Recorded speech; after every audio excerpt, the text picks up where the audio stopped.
Welcome. The topic we'll be discussing in this lecture is other approaches to uncertainty.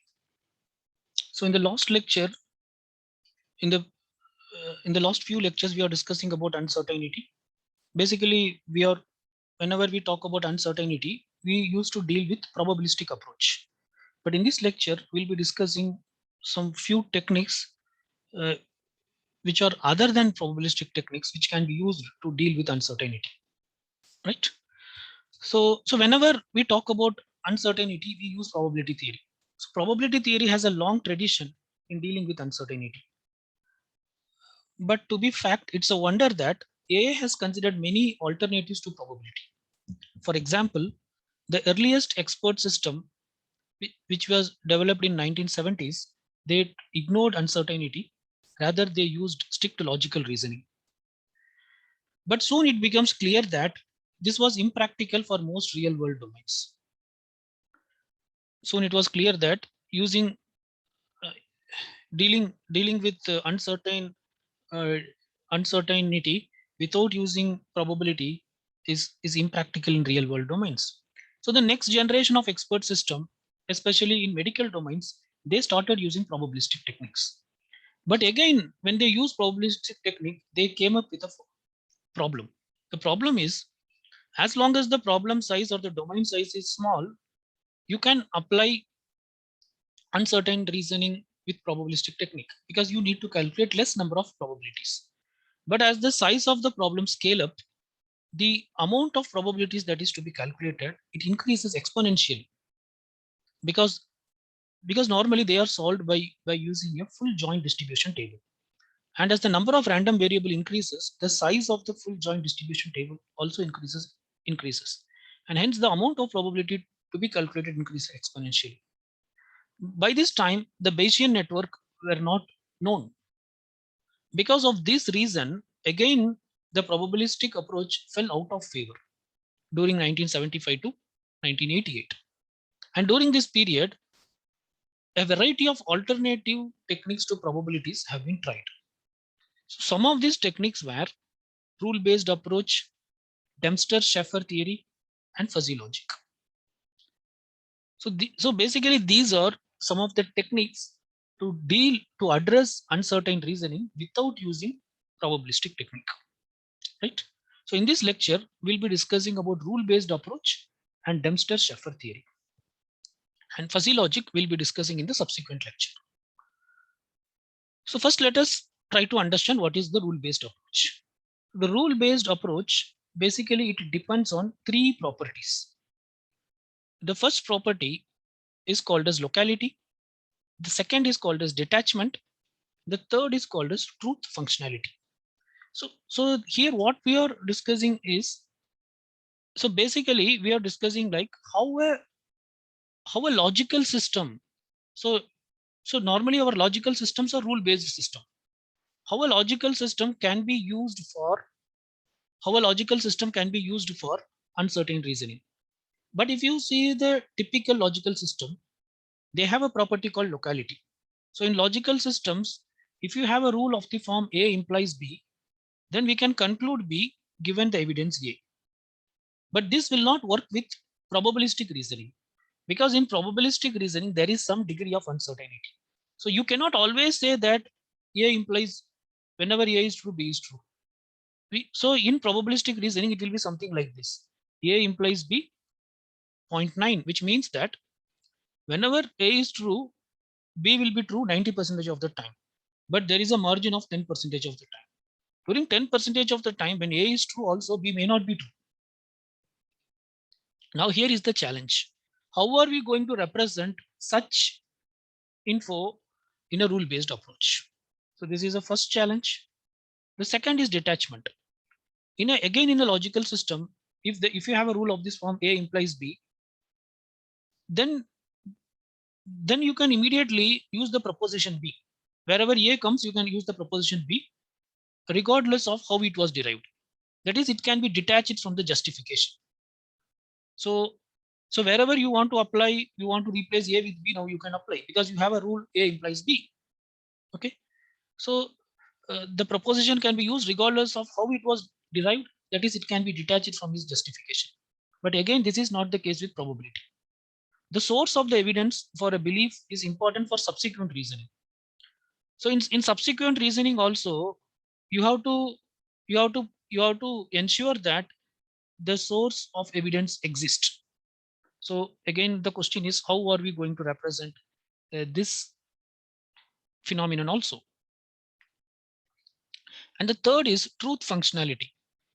In a logical system, if you see, the complex sentence can be computed from the truth of the components. For example, if you have, say, three variables, A, B, C, say these are Boolean variables. If A is true, B is true, and C is false, okay? And if A, B, and C are connected like this, A and B or C, then it is true or false. So true and true is true, true or false is true. So the output is true. Like that, we can infer the outputs. So basically, this is what the truth of the complex sentence. The truth of the complex sentence is computed from the truth of the components. From the truth of the this is true. Okay. From the truth of the components, the truth of the complex sentence is computed. But this way, it won't work with probability. For example, assume you have three random variables A, B, C. Okay. Say the probability of occurrence of A is 0.2, occurrence of B is 0.7, occurrence of C is 0.8. Now, what is the probability of occurrence of A and B and C? For that, you cannot just calculate 0.2 into 0.7 into 0.8. Always this won't work. Okay, this is not correct at all cases. This is correct if A, B, and C are independent events. If A, B, and C are independent events, then this calculation is correct. Otherwise, this is not correct. If A is somehow dependent on B, or if B is dependent on C, or if any form of dependency is there, then this rule will change. So the point is, we don't have one standard rule. Just like that, just like in a logical system, we directly apply some rule connecting with the uh, with the with the instances or with the evidences. Like that, you cannot directly apply. So it's not only the evidence, it also the relationship between the evidence. If they are related in some way, then you have to use different rule. So all these things should be considered. So so these are the challenges with the rule based approach. So we'll be discussing one example for this truth functionality case. Okay. So basically, the properties of locality, detachment, and truth functionality are simply not appropriate for uncertain reasoning. You cannot use directly as it is for uncertain reasoning because they are actually those properties were designed for truth-based system or logical-based system. Okay. Let us try to understand the issue with this truth functionality with an example. Let H1 be the event that a fair coin flip comes up with a head. Okay, so you are tossing a coin. The chance of occurrence of head is H1. Okay, and let T1 be the event that the coin comes up tails on the same flip. That is, you are just doing one flip. The first flip, the chance of occurrence of head is H1. The chance of occurrence of tail is T1. Okay, and so you are doing the second flip, and let H2 be the event that the coin comes up with the head. So when you are doing the second flip, the chance of occurrence of head is H2, right? Now, if you see all these three events, they have the probability of 0.5. The chance of occurrence of head in the first flip is 0.5. The chance of occurrence of tail in the first flip is also 0.5. The chance of occurrence of head in the second flip is also 0.5. Okay. But if we calculate the disjunction of these probabilities, actually you cannot apply any formula and you cannot calculate. Actually, the rule changes with respect to their dependence. So let us consider this as one case, P of A, where here we consider only P of H1. P of H1 is 0.5. Probability of B, here we take all the three things. H1, probability of H1 0.5, T1 0.5, H2 0.5. Let us assume we want to calculate all these three things. Probability of H1 or H1, H1 or T1, and H1 or H2. Okay. Now, now if you see, there is a formula for calculating probability of A disjunction B, which is given as probability of A plus, this is probability, okay, probability of A plus probability of B minus probability of A and B. right? But now you cannot apply this formula directly here, because here they have different relations. They are connected in different way. For example, if you see this probability of H1 or H1, they both are actually same event with same result. So what is the probability of getting ahead in the first toss, or what is the probability of getting ahead in the first toss? So they are not independent events. Actually, they are same event. So the value is supposed to be 0.5. But if you apply in this formula, you will get a different result. So you cannot just go with this formula. Similarly, if you see this probability of H1 or T1, that is what is the probability of getting a head or tail in the first toss. It is nothing but 1, because when you toss a coin, you will get either head or tail. So 0.5 plus 0.5. Again, this formula is not applicable.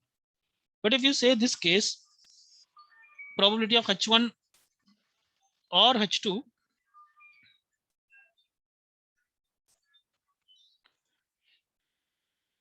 but if you consider this third case, probability of H1 or H2, they are actually independent events. So the probability of occurrence of, if you consider this probability of occurrence of H1 or H2, if you consider this case, actually they are independent events.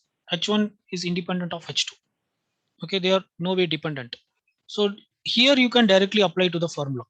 So probability of A H, that is, it is 0.5 plus 0.5 minus probability of A and B is, you can just multiply 0.5 into 0.5, that is 0.25.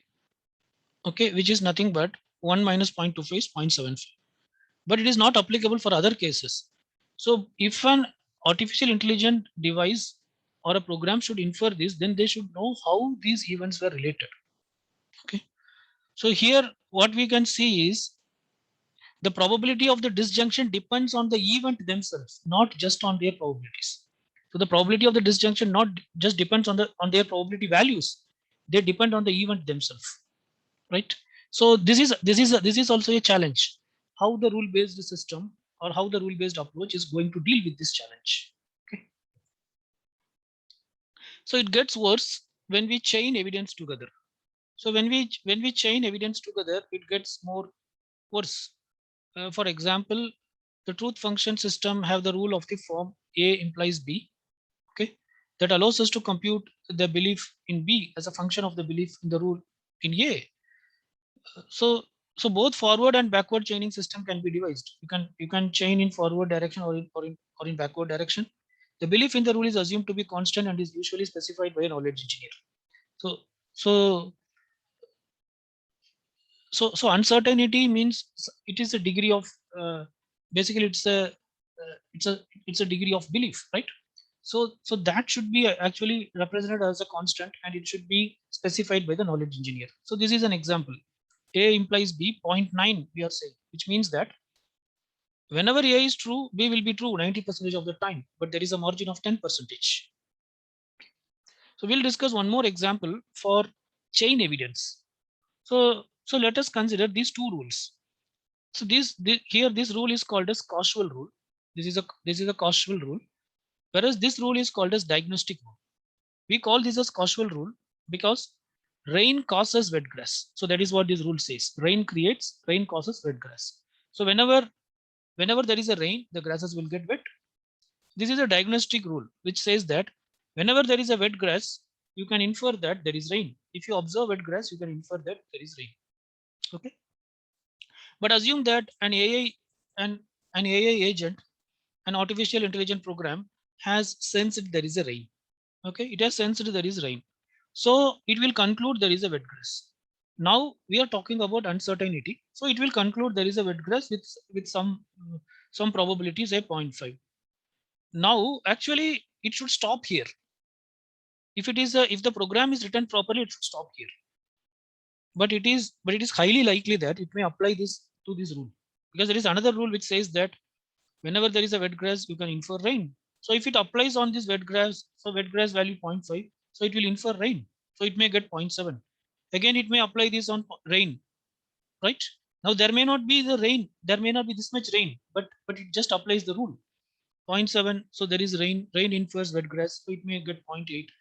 And now once again it may apply 0.8, and this becomes 0.9, and once again it may apply, so on and so forth, it may continue. So this is something like a unexpected cycle, which should not happen.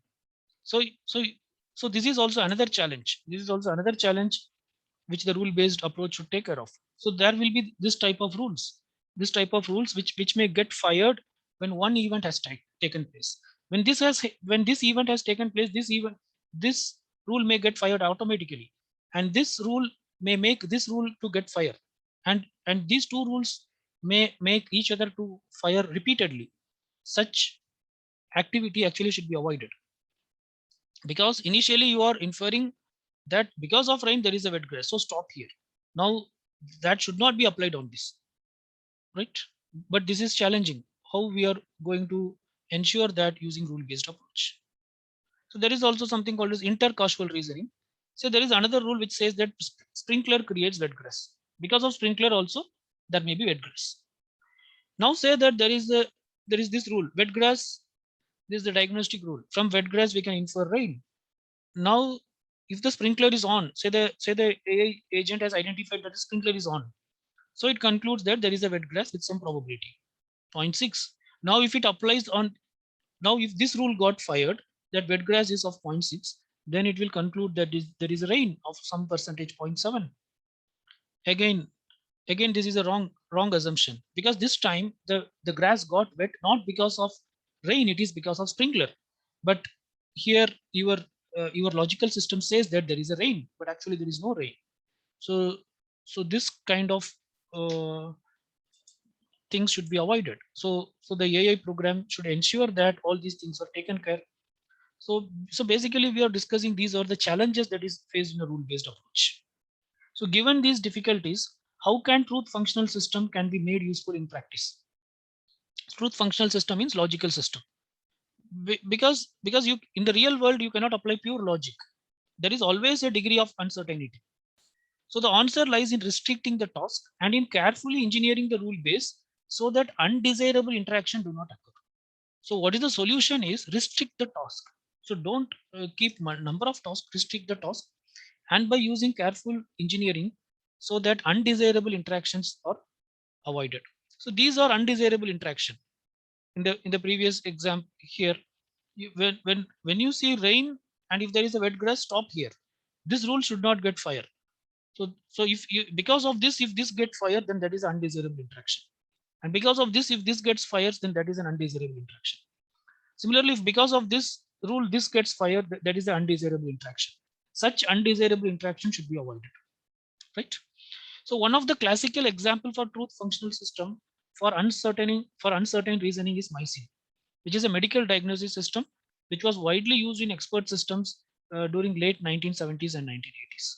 So this is actually a classical successful example for rule-based approach with uncertain reasoning.